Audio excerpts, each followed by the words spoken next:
Welcome to the Insights solo episodes of the Culture and Leadership Connections podcast. My name is Marie Gervais.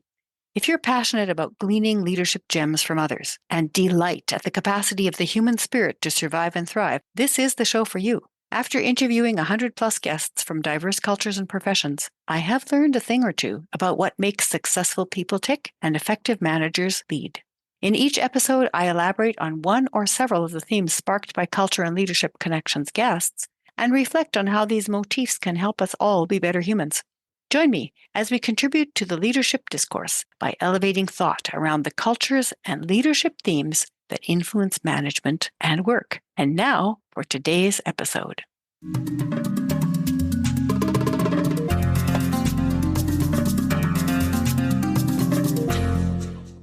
Hello, Culture and Leadership Connections podcast listeners. This is Marie Gervais with episode 3 of Cultural Insights. So I'm going to look at some leadership and cultural insights in all of these solo episodes that I'm doing once a month. And this one is about why employees resist their bosses. This is a frequent complaint that I have from the people that I work with in training managers and also in coaching situations. Managers complain about their employees resisting them, and employees complain about their bosses resisting them or of them feeling resistant towards the words and behaviors of their boss. So because it's come up so frequently, I thought this would be a good topic to address on the solo podcast. Here's the basic idea, and that is that employees most frequently resist their bosses, and bosses resist employees when they do not feel safe. Unsafe to speak, unsafe to stand up, unsafe to say they made a mistake or admit they may not have been accountable. Maybe the work situation triggers a past bad experience and they are now projecting that into the current situation because they feel unsafe. That's the main thing to remember from this whole solo episode. And now I'm going to talk to you a little bit about what that means and what that means in the workplace, whether you are a manager or whether you are a team member, what that means to you. So I'm going to do this in 4 parts. The first part is talking about the amygdala and your nervous system and how to create safety. And then the second part, part B, is how to do this with yourself, because you need to start with yourself before you do anything with anybody else. Otherwise, you risk projecting your own thoughts and impressions and fears onto the situation, which is usually wrong. Part C is about how to create a climate of safety from the head, the heart, the spirit, the body, and the cultural perspectives. And part D is specific situations that have come up frequently that people have spoken with me about and their solutions when that particular situation comes about. So I think you will find this quite useful. You can look at the transcript for notes, and it can be very helpful for addressing situations that might seem intractable. So I'm going to start with the safety general idea. And that is that we have at the base of our brain, on the head of the spine, we have the amygdala. And the amygdala is responsible for perception of threat. And it reacts in the same way, no matter what it perceives as being a threat. So if a dog barks, if somebody surprises you, if you've just had a bomb dropped on you or someone's threatening your life, you will get an equal reaction from your amygdala. Your amygdala isn't nuanced. It's the oldest part of your brain, the first to develop, and it can only perceive a threat. And so as soon as that perception of threat kicks in, hormones are released throughout your body, and you begin to immediately react as if you were in fight or flight mode. And so this is something you cannot stop. It's a biological reaction that happens for everybody. And for some people, it's happening throughout the entire day. And if they have this happening regularly, they develop issues as a result. And in the workplace, what this looks like is unsafe feelings, whether people are conscious of them and can admit them or not. Feelings of being unsafe are manifested in fear and resistance. So when you're wondering how come people are resisting me, it's because they don't feel safe. Something about the situation is causing a threat reaction from their amygdala. And that helps you to detach from it emotionally instead of saying, oh, they really don't like me, or I'm being rejected, or they just resist change and that's the way people are, which are all not helpful explanations. You can say, something in their nervous system is feeling threatened. I wonder what that could be. So it helps you to move from being frustrated or angry to being curious. The important thing about understanding this piece of all our nervous systems is that we can regulate our own amygdala, and there are many ways we can do that. So the remedy to deal with perception of threat at work, real or imagined, is to create a safe work environment where the nervous systems of all the individuals and also the matrix of the workplace culture allows people to be at their best, which means they can grow and prosper, learn from mistakes, and they have increased desire to want to advance the collective good and to advance the goals of the company or the organization. When you have a safe work environment and you have individual nervous systems feeling safe, it's amazing what can happen in the workplace. So when people feel safe individually, they start to show interest in others, which then translates into altruism and other desires to manifest virtues in their behavior. So to be helpful, to be friendly, all those things happen as people start to feel safe. If they don't feel safe, those things don't happen. So how do you do this? Now, this is the beginning. This is part A. And part B is what you're wondering, how do I create a safety matrix at work? How do I help people to feel safe at work? How do I help myself to feel safe at work? And what if I don't have formal authority? All excellent questions. And the answer to what should you start with to create a matrix of safety is start with yourself. So once you get those basic answers down, then you can move on to other things. But those basic answers are easy to say and hard to do. So here is something you can do to start with yourself. I'm going to give the example of somebody that I have worked with who said, when I think about my fallout with HR over hiring a particular individual, when I think about that situation, I feel. And then you need to say an emotion. So don't go off into a long story to yourself, because that is just triggering your nervous system to continue feeling threatened.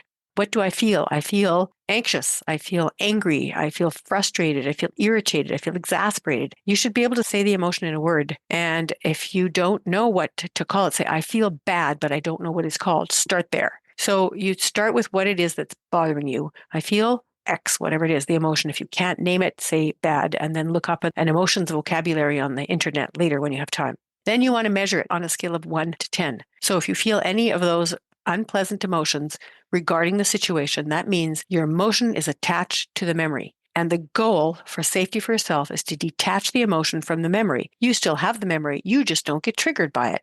That is a great place to start for safety. So you detach the emotion from the memory in a number of different ways. But first, you can just start detaching it by naming it and measuring it. As you do that, slow down your breathing, close your eyes for a minute, and just think, where do I feel this in my body? You will start to be able to become conscious of it. Being conscious of it is called metacognition. Your brain is thinking about thinking. So you're putting metacognition into place, and it has an emotional effect on your body. So it's good. It's hitting all the points at the same time. So you have this metacognition. You're thinking about your own thinking, and you're saying, when I think about this incident, then I feel this way, and it's about an intensity of an 8 right now. And as you're saying that to yourself, thinking it and noticing your breathing slowing down, wondering where this is located in the body, it starts to release automatically. This is really important. And if you still feel stressed about the situation, move. Moving is very, very important to releasing the stress from your body. Otherwise, it stays stuck and starts to cause tension, headaches, inflammation, and things like that. So when you're wondering, how should I deal with this whole piece about safety? Start with yourself and then move on. So how do you move on? Because now you still have to deal with this with your employee, your colleague, or your boss. How do you do that? You do it by intentionally building a climate of safety. This is the matrix I was talking about. And the matrix is the part of the womb that nourishes everything for the baby, right? We are creating a workplace matrix here with employees, colleagues, and bosses. It's the same thing. We need safety for the head, safety for the heart, safety for the spirit, safety for the body, and safety culturally. So if you can check off all those boxes, you know you're starting to build a climate of safety. And whether you have formal authority or not, you can still start doing this. So here's how the head feels safe. Explanation. If you explain things in advance, give a heads up, and give time to get your mind around something, that's how the head feels safe. The mind feels better and the body calms down when it gets an explanation. The other thing that helps it feel safe is regular communication. If there isn't regular communication, it triggers the amygdala to perceive threat again. So explain, give it a heads up to people, and facilitate regular communication, which involves listening, speaking, considering, coming to a shared understanding. And that only happens when you seek input. So that's how the head feels safe, and it translates into the body feeling safer as well. So now let's go to the body. So how does the body feel safe? Well, is it pleasant to work there? Is it ergonomically viable? Would you want to work there? Would you want to work with that chair, in that mine, in that heat, with that machine, or with that colleague who is careless with the tools? If you wouldn't, then why would you put up with it for other people? Why would you want other people to tolerate the conditions you yourself would not tolerate? That's how you measure if the body is safe or not. So check out for yourself and also for everybody else. Can they work so that their bodies are safe? They come with the same body parts and they leave with not only the same condition of those body parts, but better and improved condition. So when you feel that everybody is safe to do the work and you have checked in with them to make sure that their perception of safety is also there and that they feel safe to report a problem, which is then dealt with, the body will feel safe. Good. So now we've talked about how the mind feels safe through explanation, giving people time, and the body feels safe also when there's time because it allows itself to slow down. In a traumatic response, it's an instant response. And the way to reduce the traumatic response that most people have somewhere in their bodies is to give people time to slow things down, to tell them slowly. So that's the head and the body. Now we're going to go to the heart. How do people feel safe in their hearts? And this is very important because if their hearts are hurting, they won't be able to work. They're in too much pain. And in work, this means listening, acknowledging, validating how people feel. You can't tell how other people are feeling. If they say, I feel this way, say, wow, that must be bad. That must be terrible. Or that must be fun. Whatever it is that they're experiencing. It's not your place to judge how they feel. You just listen to it, acknowledge it, and validate it. And allow for difference of opinion without vilification. The biggest problem with workplace safety around the heart is that when people are in polarized situations, they vilify the other party. And that means that they see the other party as being less than human. That is a significant problem because if you see the other party as not being human, then you can do all sorts of horrible things to them. And they feel, again, very much under threat. So listening, acknowledging, validating, allowing for differences of opinion without vilification, but you're still not allowing for hatred to be promoted. So vilification and hatred are really close to each other. You're not allowing for that to happen. That creates a heart safety. And the thing that's really important is to treat others very respectfully and courteously. If there's a lack of courtesy in the workplace, it's a sign that the matrix has not been established for safety. Courtesy is the first sign of safety. Respect is the outcome of courteous behavior. So courteous and civil behavior at work allow people to feel respected. When they feel respected, then they settle right down and they feel happy to contribute. And if you are allowing people who are continuously being discourteous, uncivil, and disrespectful to others in the workplace to keep their job with the excuse that, oh, they're knowledgeable about the industry or they know so much about the company history, that is creating a very unsafe environment for everybody's hearts, and it's going to spread to everything else too. If somebody is treating others disrespectfully and refuses to cooperate with you on dealing with their behavior or to actually address and make changes to their behavior, why are you keeping them? The reason people keep them is because they're scared. So it goes back to yourself. They're scared to deal with them. They don't have the courage to deal with them. I'm going to get to that in a little bit. But keeping people who are disrespectful is not acceptable. It is going to take your productivity down in your organization by a minimum of 30%. And as soon as they're gone, that productivity is going to move right up. So if people are not willing to make changes to their behavior and start showing respect, courtesy, and civility, ask yourself, why are you keeping them? Ask yourself that question. Next is, how does your spirit feel safe? It feels safe if people are trustworthy. If you do what you say you're going to do and show courage to address and solve problems, even if they're not easy to solve, and you do what you say you're going to do, then the spirit feels safe. And if you intentionally practice virtues, being helpful, being kind, being thoughtful, being assertive, thinking about the meaningfulness of things and being creative, all of those, any virtues that you intentionally practice are going to grow the matrix of safety for the spirit. So a sense of purpose and a sense of mission grows the matrix of safety for the spirit. And so does virtue. Anything you can do to practice those virtues that everybody admires across cultures, and you will find them virtues lists everywhere on the internet, is going to help the spirit to feel safe. Okay, so you've got the mind, the body, the spirit, and the heart, and there's also cultural safety. When you're interested in people's experiences and their perspectives, whether or not you agree, they feel culturally safe. You do not have to know about everybody's culture. You don't have to know about all the practices of the culture or adjust yours. You just need to be interested in people's experiences and their perspectives. And if you agree or disagree, doesn't matter. Just be interested to find out. And the other thing that's going to help you with the matrix of workplace safety from a cultural perspective is to ask people about their expectations about how things should be done at work. What do you expect bosses to do when this happens? In your past job experiences, what have employees done when this happened? Just get a feel for the temperature of their past work experiences, and you will learn a lot about what their cultural expectations are without having to delve into a lot of details. This is very important because if people don't feel culturally safe, they will still remain quiet and they will still remain triggered in all the other aspects that I mentioned. Now we've covered all of that piece. I'm going to look a little bit more at part D, which is some specific examples of employee resistance and then the solution.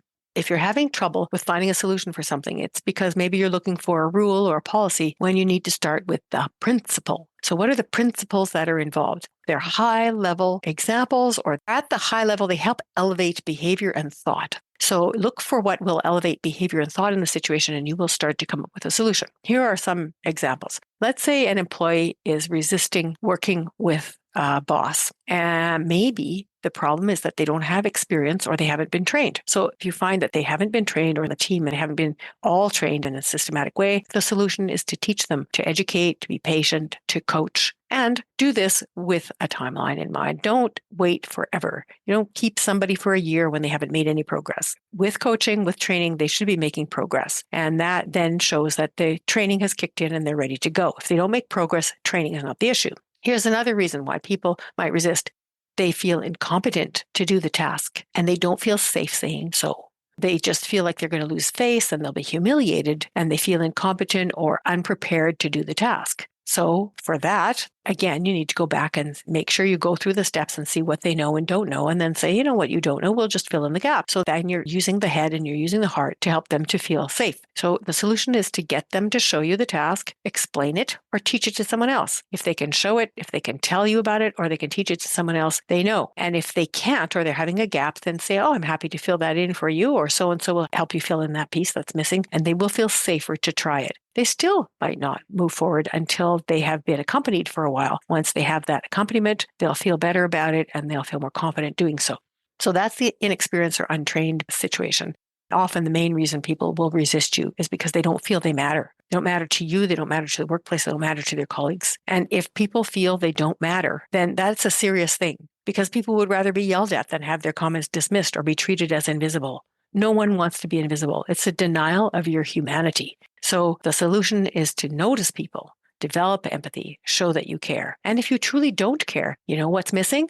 You yourself do not have safety, and you have to start there. So if you don't feel that you have any sense of fellow feeling with other people, it's because you yourself need to heal your own lack of safety, and then practice courtesy and civility with yourself. And when you start doing that, this is going to spread out to other people. People sometimes don't know how to ask questions, express opinions, or show up with an authority figure. They haven't actually been instructed in what would be appropriate, or they've had bad experiences with bosses when they did speak up, and they do not want that again. So again, that's the same thing. Build trust, show and explain to people how you want to hear from them, and wait. So once you've shown something, once you explain something, stay silent. Ask yourself, why am I talking? People will start to talk if there's silence. If there's no silence and you just keep filling in the space, you will never find out what they know and don't know, and if their sense of competency and confidence is increasing or not. The other thing that people will resist for is because they've had a lot of bad experiences with flavor of the month changes that don't stick, and they've become cynical. Well, that's going to take you a minimum of 18 months to change. And you need a strategy and a timeline. You have to create it and roll it out with multiple check-in points so that people believe that you are true to your word. If you are not true to your word, then they'll go back to being cynical again. So those are just a few of the experiences that you might have with people. I'm going to give you two more categories. One is maybe people are unhappy with their job. So when people are unhappy with their job, they typically don't say it. They just act badly, or their performance drops. And if you're noticing that, you might like to ask the employee what would they do if you were them about their behavior, or ask them if there's something they're unhappy with. And that can be an issue. Could be also that they've experienced favoritism or bias or prejudice, and they've lost respect as a result. So if people are unhappy, you want to first have that conversation with them to find out what it could be. And if the employee continues to have a bad attitude, you may need to cut your losses early and have that employee move to another place of employment. But if you are noticing that the same type of person keeps having the same complaints with you, you may have a bias that is affecting your judgment. And the way you can do a bias check is to say, when I think about this person getting promoted, I feel what? If you feel threatened, for example, then you know you have a bias against that person, that group, or that type of personality. So if you got that bias, then it is your responsibility to do something about it. Okay, the last thing is people have a personality problem or an addiction issue. And this is often not talked about, but people do have these problems. You've got at least a third of the workplace is under the influence of some kind of an addiction at pretty much every time. So we can't be naive and say, oh, people all have goodwill and they just want to do well in their job. Yes, assuming that they don't have a personality problem or an addiction issue. So if they have a personality problem, they have experienced problems with an authority figure in the past, and they may just attack anyone. You just happen to be in the wrong place in the wrong time. So what's the solution? Well, again, it always starts with find out what that person knows. Ask them at a time that they're not mad about their previous bosses, their work situations, their family life, and then find out if this person is willing to deal with learning to regulate. And if not, ask yourself that question, why am I keeping them? Okay. If it's an addiction issue, sometimes people's behavior has become erratic or changed in some way, or it has become untenable and unsafe. Maybe they've lost brain cells due to drug use, or they've started to become paranoid due to drug use. That's also very typical. What's the solution?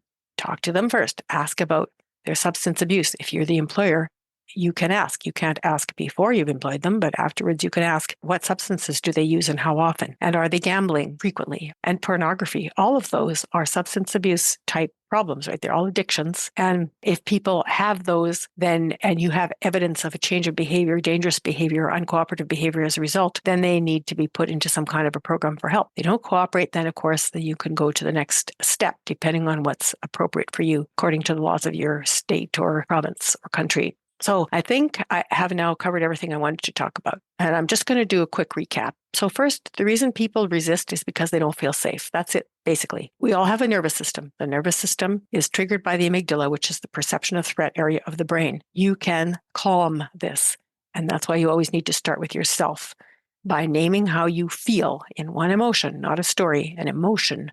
Measure it and start to slow your breathing down and notice yourself calming. When you're working with employees, colleagues, or bosses, you want to build a matrix of safety for the head, the heart, the spirit, the body, and the culture. And finally, if there is resistance that continues, even when you've created those other things, people might be inexperienced or untrained, feel they don't matter, be unhappy with the job, or they may have personality and addiction issues. Look for the principle. Always start by finding out what the situation is and then see how you can apply the principle that would help everybody to feel safer in the situation.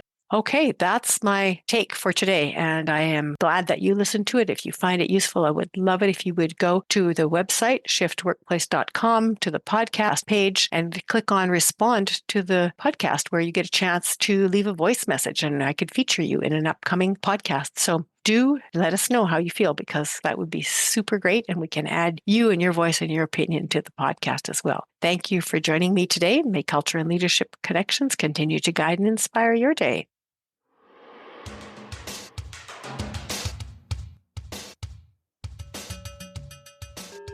Newsflash. Listeners can now interact with Culture and Leadership Connections podcast by leaving a voice or text message on Fan List. It is a fun and quick way to let me know what you liked, ask a question, or leave a suggestion. I will feature some of the voice messages on upcoming episodes. You might be surprised to hear your own voice, but only if you leave a message, of course. So to leave your personal message or your question, go to shiftworkplace.com/podcast and click on the fan list link to leave it. I can hardly wait to hear what you have to say.